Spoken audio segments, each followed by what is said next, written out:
Good morning. Astronomers are meeting this week in Kissimmee, Florida, and so there's some good stories out there. First up, runaway stars in our Milky Way.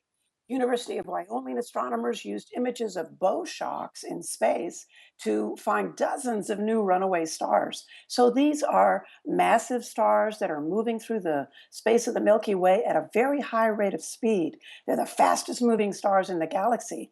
And if you look at this image, you can see that yellow arc above this star. This is the runaway star Zeta Ophiuchi. These stars are kind of like big ships that are moving through the ocean. They're creating these bow shocks in front of them. So astronomers in Wyoming used archival data from the Spitzer Space Telescope and from the WISE Space Observatory, and they discovered about 200 arcs on the sky's dome. And then they took those 200 arcs, narrowed them down to the best candidates, about 80 candidates, and they looked at them in a different way with the Wyoming Infrared Observatory in Laramie, and they found that indeed there were massive stars for most of them. So dozens of new, massive, very fast-moving runaway stars in our Milky Way. Astronomers also started talking this week again about something they've discussed for decades in astronomy, something very cool. And that is the idea that globular star clusters, those very symmetrical, tightly packed clusters that orbit the center of our Milky Way, may contain the most ancient civilizations in the galaxy. So the idea here is that, excuse me, excuse me, that globular clusters have the oldest stars in the galaxy. And that's because they formed first when the rest of the galaxy was still flattening out into a disk. And so globular clusters, if they have the oldest stars, might have the oldest civilizations. But globular clusters are also lacking in heavy metals. They're lacking in the iron and the silicon and the other heavy elements that are needed to form planets, thought to be needed to form planets, and of course also to form life forms. So what has happened now is that an astronomer this week in Kissimmee and her colleague used information from the couple of thousand exoplanets that are known elsewhere, that have been discovered in recent year elsewhere in the galaxy. And they applied what we know about exoplanets to the possibility of planets in globular clusters.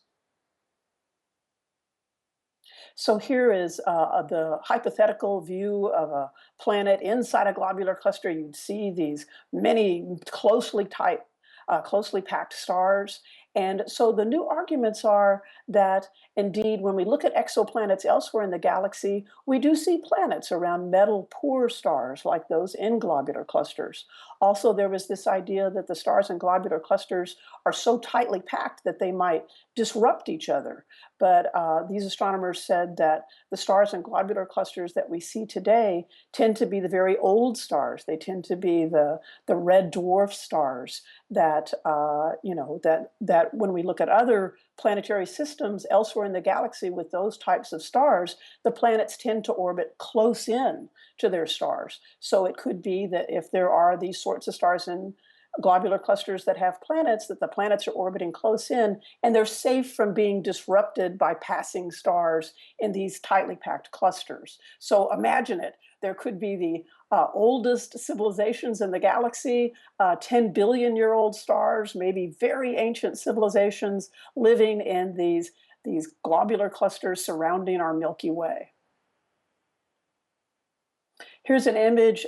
This pulled out portion here is an X-ray image of the galaxy next door, the Andromeda galaxy. And astronomers are super excited about this image because it shows what they call X-ray binaries. So that's when there's a black hole or a neutron star that's feeding off of its companion star and creating these very powerful X-rays. And the Andromeda galaxy, as you know, is the nearest galaxy to the Milky Way. It's the only galaxy anywhere where we can see individual X-ray binaries. And astronomers want to study X-ray binaries because they're thought to have heated up the intergalactic gas that was present in the early universe when the very first galaxies are forming. So astronomers want to use information like this obtained by the NASA's New Star telescope, which got this image, to study the evolution and the role that binaries, X-ray binaries played in the evolution of our universe.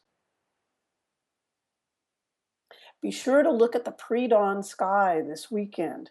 The brightest planet, the planet Venus, is going to be very close to the planet Saturn. And this image was taken yesterday by Greg Hogan in Kathleen, Georgia, when the moon was sweeping through that part of the sky.